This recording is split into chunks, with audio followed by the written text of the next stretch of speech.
నామమున చేరువచ్చిన మీ అందరికీ ప్రేమ వందనాలండి. ప్రభునందు ప్రియాతి ప్రేమైన వారలారా, ఈ యొక్క దేవుని సన్నిధానంలో మనమందరము ఉండే భాగ్యాన్ని దేవుడిచ్చినందుకై దేవునికి స్తోత్రాలు.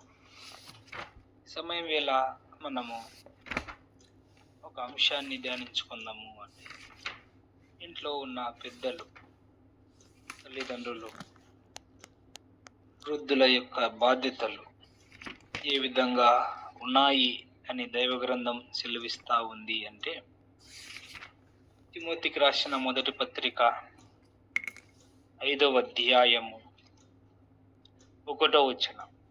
తిమోతికి రాసిన మొదటి పత్రిక 5వ అధ్యాయం 1వ వచనం. వృద్ధుణ్ణి గద్దింపక తండ్రిగా భావించి అతన్ని హెచ్చరించుము. ఇక్కడ చదవబడిన వాక్య భాగంలో ఎంతో లోతైన అంశాలు దాగి ఉన్నాయి. వృద్ధుణ్ణి గద్దింపక అని మనము చూస్తూ ఉన్నాం. నేటి దినాలలో వృద్ధాపంలో ఉన్న పెద్దలను చిన్న పిల్లలు సైతం గద్దించే వారిగా, గదురుకునే వారిగా ఉంటున్నారు అండి.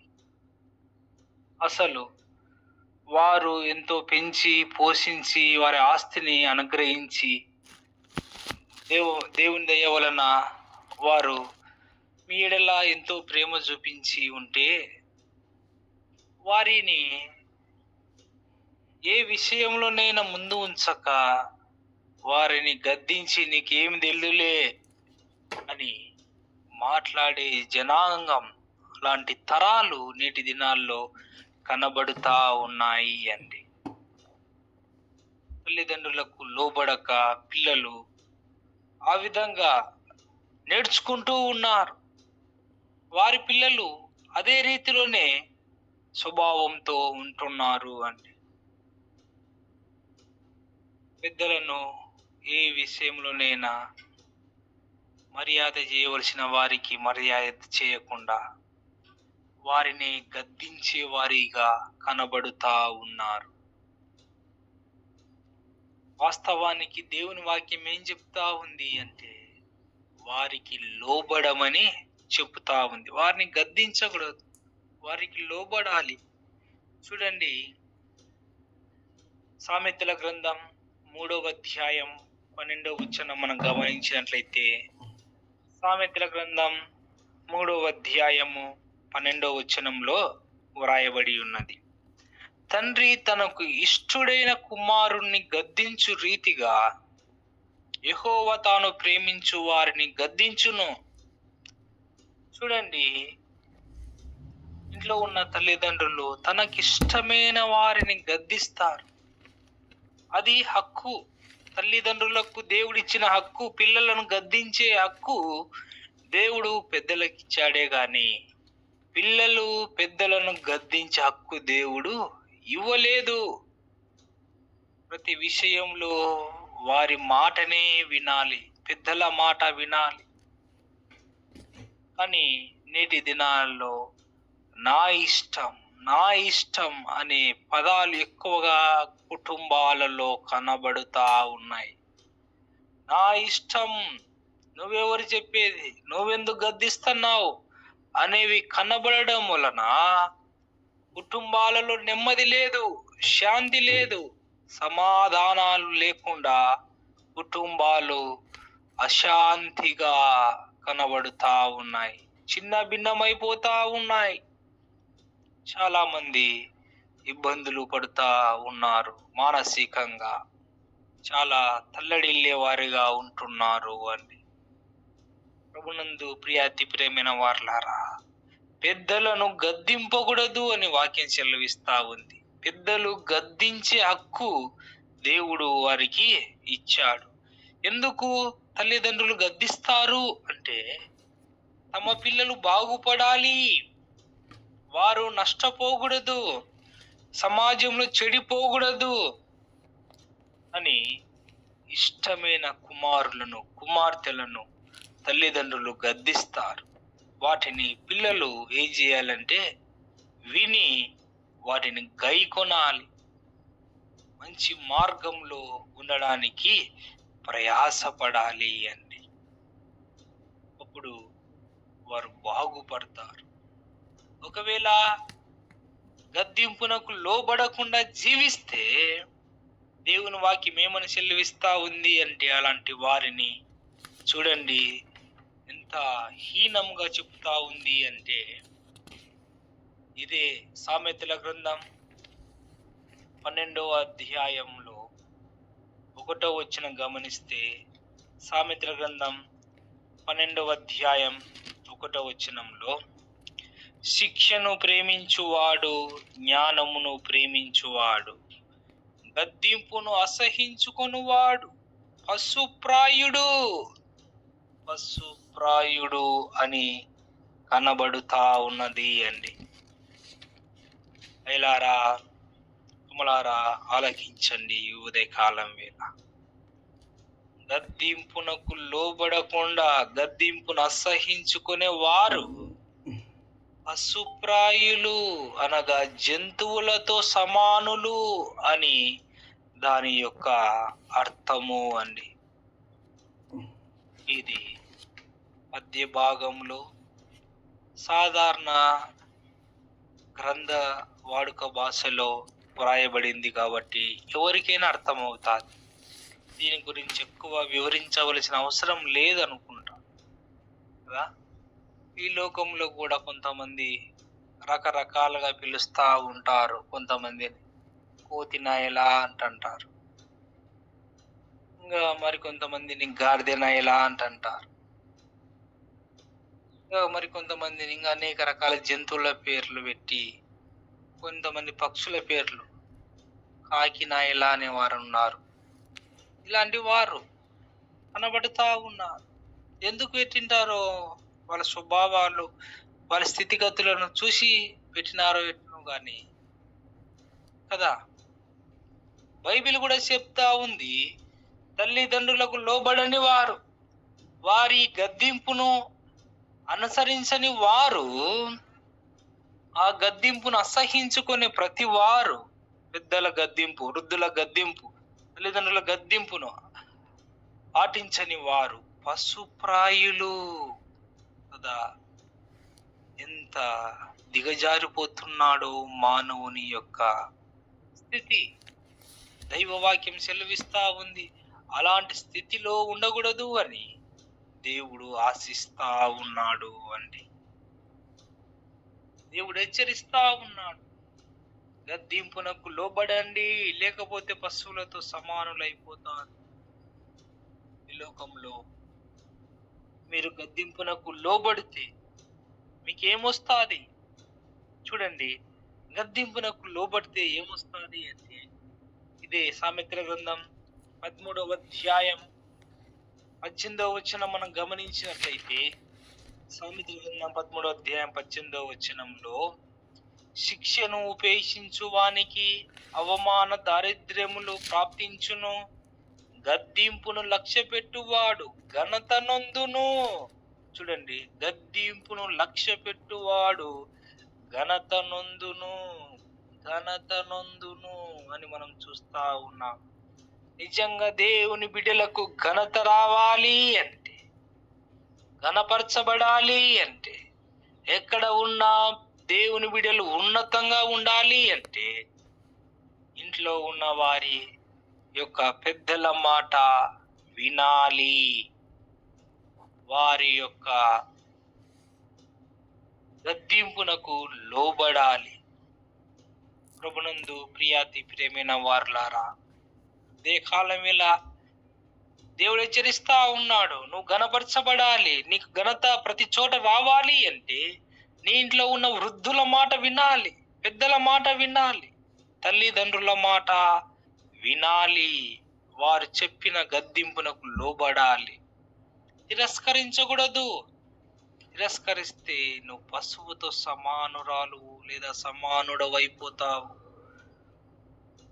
దానికి తెలివి, తేటలు, వివేచన ఉండదు కాబట్టి అలాంటి మూర్ఖత్వంతో ఉన్నట్టే అని దాని యొక్క అర్థము. కాబట్టి దేవుని యొక్క బిడ్డలు ఖచ్చితంగా దేవుడు చెప్పే మాటలకు లోబడాలి అని. దేవుడు అనేక రకాలుగా తన వాక్యం చేత మాట్లాడుతా ఉంటాడు. ఆ మాటలను మనము వినాలి, గైకొనాలి, అనుసరించాలి అండి. అప్పుడే మనకు ఆశీర్వాదాలు మెండుగా ఉంటాయి. గద్దింపునకు లోబడడం వలన ఘనత వస్తాదని చూస్తా ఉన్నాం. అంత మాత్రమే కాకుండా గద్దింపునకు లోబడితే ఏమొస్తుంది అంటే, చూడండి సామెతల గ్రంథం 15వ అధ్యాయం 5వ వచనం గమనిస్తే, సామెతల గ్రంథం 15వ అధ్యాయం 5వ వచనంలో, మూఢుడు తన తండ్రి చేయు శిక్షను తిరస్కరించును, గద్దింపునకు లోబడువాడు బుద్ధిమంతుడగును. చూడండి, బుద్ధిమంతుడగును అని మనం చూస్తా ఉన్నాం. గద్దింపునకు మనము లోబడితే ఖచ్చితంగా మంచి బుద్ధిమంతులమవుతాము అండి. చాలా మందికి చిన్నతనంలో ఏమి చేస్తా ఉన్నారో, ఎలా జీవిస్తా ఉన్నారో తెలియదు. అలాంటి వారికి పెద్దలు ఇచ్చే ఆ గద్దింపు మాటలు అవి జ్ఞానయుక్తానికి, బుద్ధికి, బుద్ధిమంతులుగా జీవించడానికి ఉపయోగపడతాయి అంటే ఇక నేను దైవ వాక్యం సెలవిస్తా ఉంది. పెద్దలు పిల్లలను ఏ విధంగా పెంచాలి అంటే, విశేషంగా దేవుని యొక్క వాక్యంలో వారిని పెంచాలి అంటే, ప్రభు యొక్క శిక్షలో వారిని పెంచాలి. ఎఫెసీయులకు రాసిన పత్రిక 6వ అధ్యాయము 4వ వచనంలో కనబడుతుంది ఈ మాట. ఎఫెసీయులకు రాసిన పత్రిక 6వ అధ్యాయం 4వ వచనము చివరి లైన్లో చూస్తే, ప్రభు యొక్క శిక్షలో, బోధలో వారిని పెంచుడి. తండ్రులారా, మీ పిల్లలకు కోపం రేపక ప్రభు యొక్క శిక్షలోను, బోధలోను వారిని పెంచుడి అని మనము చూస్తా ఉన్నాము. ఖచ్చితంగా ప్రభు యొక్క శిక్షలో, ప్రభు యొక్క బోధలో వారిని పెంచాము. సామెతల గ్రంథంలో కూడా చూస్తాము, బాలుడు నడవవలసిన త్రోవ వానికి నేర్పు, వాడు పెరిగి పెద్దవాడై ఉన్నప్పుడు దాని నుంచి తొలగిపోడు అని మనం చూస్తాము అండి. కాబట్టి ప్రభువు యొక్క బాటలో పిల్లలను చిన్నతనము నుంచి నడిపించాలి. సండే స్కూల్కు పంపించాలి. సంఘంలో ప్రతి కూడికకు, ప్రతి వాటికి వారిని మనం ముందు ఉంచాలి అండి. అప్పుడు వారు బాగుపడతారు. చాలా మంది పిల్లలు ఏడుస్తున్నారులే అని ఇంటికాన్నే పెట్టిపోతారు. ఒకళ్ళు ఉన్నారండి, నేను గమనించాను. వాళ్ళు మందిరానికి పోయేటప్పుడు పిల్లలను ఇంట్లో పెట్టి బీగం వేసి పోతున్నారు. చూడండి ఎంత వివేకము. ఏమక్క అంటే, అన్న వాళ్ళు అల్లరి చేస్తారన్నా, మళ్ళీ ఇంట్లో అల్లరి చేయరా అక్క అంటే, సెల్లులు ఇచ్చినామన్నా, సెల్లులు చూసుకుంటా ఇంకా బాగుంటారు, సెల్లులు చూసుకుంటా బాగుపడతారంట. చూడండి, సెల్లులు చూస్తే బాగుపడతారా? చిన్న పిల్లలు సెల్లులు చూస్తే బాగుపడరు. ఉన్న బుద్ధి పోతాది, చదువు మీద శ్రద్ధ పోతాది, జ్ఞానవంతులుగా ఉండరు. ఎన్నో లక్ష్యాలు పెట్టి చదివించిన ప్రయోజనమే ఉండదు. నాకు తెలిసిన మరొక కుటుంబం ఉంది. వారి పిల్లలను దైవభక్తిలో పెంచుతారు. వాళ్ళు ఎక్కడికి వెళ్ళినా దేవుని పనిలో ముందుకు తీసుకొని పోతారు. ప్రతి కూడికలో, ప్రతి మీటింగ్లో, ప్రతి పరిచర్యలో, ప్రతి సండే స్కూల్లో వారు కనబడతారు. వారి పిల్లలు వాళ్ళను వీరు గవర్నమెంట్ కాలేజీలో చదివించారు అంటే ఫ్రీగా. దాదాపుగా 940 మార్కులు వచ్చినాయి. మరొక కుటుంబము అదే ప్రైవేట్లో దాదాపు 5 లక్షలు పెట్టి చదివించింది ఇంటర్మీడియట్. కనీసము 700 మార్కులు కూడా దాటలే. కారణం, ప్రభు యొక్క శిక్ష లేదు, బోధ లేదు, దైవభక్తి లేదు, వారిని గద్దించే విధానం లేదు. సరిగా సెల్లులు ఇవ్వడము, వాళ్ళకి ఇష్టమైనవన్నీ సమకూర్చడము, పైకి ఎక్కించుకోవడం వలన చూడండి, ప్రైవేటు దానిలో చదివిన వాళ్ళకి మామూలుగా ఎక్కువ వస్తాయి మార్కులు బాగా, కానీ గవర్నమెంట్ చదివిన వాళ్ళకి చాలా తక్కువ వస్తాయి. వీడంతా తారుమారైపోతా ఉంది విశ్వాసుల కుటుంబాలలో గమనించినట్లయితే. ప్రభునందు ప్రియాతి ప్రేమైన వారలారా, ఉదయకాలం వేళ గమనించండి దేవుని యొక్క వాక్యం. ప్రభువు యొక్క శిక్షలో దేవుని బిడ్డలను పెంచాలి, అప్పుడే వారు గణపరచబడతారు. అందుకే వారిని గద్దించి ఆ గద్దింపులో వారిని పెంచితే వారు గణపరచబడతారు. వారిని గద్దించడం వలన వారు ఆ గద్దింపులకు లోబడితే బుద్ధిమంతులు అవుతారు. అంత మాత్రమే కాకుండా ఇదే సామెతల గ్రంథం 15వ అధ్యాయం 32వ వచనం గమనిస్తే, సామెతల గ్రంథం 15వ అధ్యాయం 32వ వచనం, శిక్ష నొందనులని వాడు తన ప్రాణమును తృణీకరించును, గద్దింపును వినువాడు వివేకియగును. చూడండి, గద్దింపును వినువాడు వివేకవంతుడవుతాడు, అన్నీ తెలిసిన వానిగా ఉంటాడు. ప్రభునందు ప్రియాతి ప్రేమైన వారలారా, గమనించండి, గద్దింపునకు లోబడడం వలన ఎన్నో లాభాలు ఉన్నాయి. పెద్దల ద్వారా, వృద్ధుల ద్వారా, తల్లిదండ్రుల ద్వారా గద్దింపునకు గురైన వాడు బాగుపడ్డాడు. మేలులతో తృప్తిగా, ఆనందంగా, సంతోషంగా ఉన్నాడు. ఆ చిన్న గద్దింపులు చాలా మంది లోబడకపోవడం వలన వాటిని తేలికగా తీసుకొని వాళ్ళకి ఏం తెలియలేని వాళ్ళను పక్కకు మూలకేయడం వలన చాలా నష్టపోయిన వారు ఉన్నారు అండి. అందుకని దైవ వాక్యం సెలవిస్తా ఉన్నది. సామెతల గ్రంథం 29వ అధ్యాయంలో చూసినట్లయితే, సామెతల గ్రంథం 29వ అధ్యాయం 1వ వచనంలో, ఎన్నిసార్లు గద్దించినను లోబడిన వాడు మరి తిరుగు లేకుండా హఠాత్తుగా నాశనమగును అని మనం చూస్తా ఉన్నాం. ఎన్నిసార్లు గద్దించినా లోబడని వారికి ఏమున్నది అంటే నాశనము ఉన్నట్లుగా చూస్తా ఉన్నాం. హఠాత్తుగా నాశనం ఎప్పుడు సంభవిస్తాదో ఎవరికి తెలియదు. ప్రభునందు ప్రియాతి ప్రేమైన వారలారా, ఒక గ్రామంలో దాదాపుగా 28 సంవత్సరాల వరకు సువార్త అందిస్తా ఉన్నారు. కుటుంబంలో అందరూ మారినాడు, ఆ చిన్న కుమారుడు మారలేదు అండి. దేవుని వాక్యాన్ని వారు అందిస్తూనే ఉన్నారు. దేవుని దాసుల ద్వారా 28 సంవత్సరాలు వింటూనే ఉన్నాడు, మార్పు రాలేదు. దేవుని గద్దింపునకు లోబడలేదు. పెద్దలు గద్దించినా లోబడలేదు, తల్లిదండ్రులు గద్దించినా లోబడలేదు. ఏం జరిగింది అంటే హఠాత్తు మరణం. ఒక దినాన వెళ్ళి వస్తా ఉన్నాడు, ప్రయాణంలో ఉన్నాడు.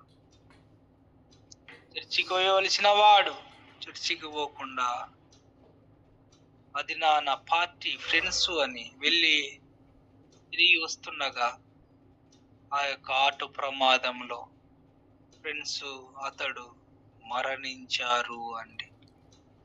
హఠాత్తు మరణం. ఎన్నిసార్లు గద్దించిన కూడా లోబడకపోవడం వలన మరణము ప్రాప్తించినట్లుగా చూస్తా ఉన్నాం. జాగ్రత్త. ఈ విధంగా సంభవించకుండా ఉండాలి అంటే అయ్యాంగా మేము ఏం చేయాలా అంటే, అవసరమైతే దేవుని వాక్యం సెలవిస్తా ఉంది. చూడండి, ఇదే సామెతల గ్రంథం 29వ అధ్యాయం 15వ వచనంలో, బెత్తమును గద్దింపును జ్ఞానము కలగజేయును. బెత్తము, చూడండి, బెత్తము ద్వారా వారిని గద్దింపును మనము జ్ఞానానికి దారి తీస్తాయి. అవసరమైతే కొట్టొచ్చు అని దాని యొక్క అర్థం. ఏసి పెరకొచ్చు మాట వినకుంటే. సరి చేయాలి వారిని. క్రమశిక్షణలో పెంచాలి. ప్రభు యొక్క బోధలో పెంచాలి. లేకుంటే నీ పిల్లలు నష్టపోతారు. బహుగా చేతులార నష్టాన్ని కొని తెచ్చుకుంటారు. కాబట్టి ఆ విధంగా కొట్టడం ద్వారా వారు నశించి నరకానికి వెళ్ళకుండా పరలోకానికి వారసులు అవుతారని దేవుని వాక్యం సెలవిస్తా ఉంది. ఎట్టన్నా కొడితే వస్తారంటే నిజంగానే చూడండి, సామెతల గ్రంథం 23వ అధ్యాయం 14వ వచనం గమనిస్తే, సామెతల గ్రంథం 23వ అధ్యాయం 14వ వచనంలో, బెత్తముతో వాని కొట్టిన ఎడల పాతాళమునకు పోకుండా వాని ఆత్మను నీవు తప్పించెదవు. చూడండి, పాతాళమునకు పోకుండా వారిని తప్పించడానికి దేవుడు నీకు బెత్తాన్ని ఇచ్చాడు. కాబట్టి గమనించండి, పిల్లలను క్రమశిక్షణ చేసే విషయంలో కొన్నిసార్లు బెత్తమును వాడక తప్పదు, వాడాలి. నేటి దినాల్లో స్కూళ్ళల్లో కూడా అవి పూర్తిగా బ్యాన్ చేసేసారు. క్రమశిక్షణలో పెంచడానికి టీచర్లకు కూడా అవకాశం లేకుండా పోయింది. అందుకనే వాడు ఇంటే ఈయనని, లేకుంటే లే, చదివితే చదవని, లేకుంటే లే, మా శాలరీలు వచ్చే మాకు చాలు అన్నట్టుగా టీచర్లు కూడా అట్నే అయి ఉన్నారు. పిల్లలు కూడా అట్నే ఉన్నారు. శ్రద్ధ కలిగిన వారు, తల్లిదండ్రులు భయం కలిగిన వారు స్కూల్లో చెప్పిన ఇంటి దగ్గర వెళ్ళి బాగా చదువుకొని మంచి ప్రయోజకులు అవుతా ఉన్నారు. కొంతమంది అసలు స్కూల్లో సరిగా చదవరు, ఇంటికి పోయినాక అస్సలు బుక్కులే పట్టుకరు. చాలా నష్టపోతా ఉన్నారు అండి. అందుకనే 13వ వచనం చూస్తాము, నీ బాలురను శిక్షించుట మానుకొనకుము. బెత్తముతో వాని కొట్టినేడలా వాడు చావకుండును. బెత్తముతో వాని కొట్టినేడలా పాతాళమునకు పోకుండా వాని ఆత్మను నీవు తప్పించెదవు. ప్రభునందు ప్రేమైన వాళ్ళరా, బెత్తంతో కొడితే ఏం చావు రాదు. వారిని సరి చేస్తాము అంతే. వారిని ఒక మంచి మార్గంలో నడుపుతారు. కాబట్టి పిల్లలను గారాబంగా పెంచే విషయంలో జాగ్రత్తగా ఉండండి. పైకి ఎక్కించుకోకూడదు. కావలసినవన్నీ వారికి కొనియాలనే ఏం రూల్ లేదు. వాళ్ళకి ఏం అవసరమో ప్రాముఖ్యంగా అవి మాత్రమే సమకూర్చండి. మనం ఏ స్థాయిలో ఉన్నామో అదే స్థాయిలో అంత మటుకే మనం ముందుకు కొనసాగాల. ఒక కుటుంబం ఉంది అండి, వాళ్ళ సామర్థ్యం చాలా తక్కువ, కానీ వారి యొక్క కోరికలు, ఆశయాలు ఉన్నతంగా ఉన్నాయి. అవి ఎట్టున్నాయి అంటే, సరే కష్టపడి గవర్నమెంట్ సీట్లు తెచ్చుకొని చదివించుకుందామని లేదు. ప్రైవేటు దానిలో దాదాపు 10 లక్షలు ఉన్న ఫీజులుగా కట్టి చదివించే దానిలో చదివియాలనే తపన. వీరి యొక్క సామర్థ్యము, ఇద్దరు తల్లిదండ్రులు కలిసి పని చేసిన కనీసం నెలకి 20,000 కూడా రావు అండి. చూడండి, పులిని చూసి నక్క వాత పెట్టుకున్నట్టు ఉండకూడదు. చేతులారా చూసి ఆ విధంగా అనుకొని అప్పుల పాలు అయి నష్టపోయి అశాంతియుతంగా జీవించకూడదు. ఉన్న సామర్థ్యంతో దేవుని బిడ్డలు ముందుకు కొనసాగడం క్షేమకరం. అప్పుడే కుటుంబాలు బాగుపడతాయి. దేవుడు ఎక్కడున్న తన పిల్లలను ఉన్నతంగా ఉంచుతాడు. కాబట్టి కుటుంబ వ్యవహారాల విషయాలలో పెద్దలు బహు జాగ్రత్తగా నిర్ణయాలు తీసుకోవాలి అని ఈ ఉదయకాలం వేళ మనం చూస్తా ఉన్నాం. పిల్లలు కూడా పెద్దల యొక్క గద్దింపునకు లోబడాలి అని మనం చూస్తా ఉన్నాం.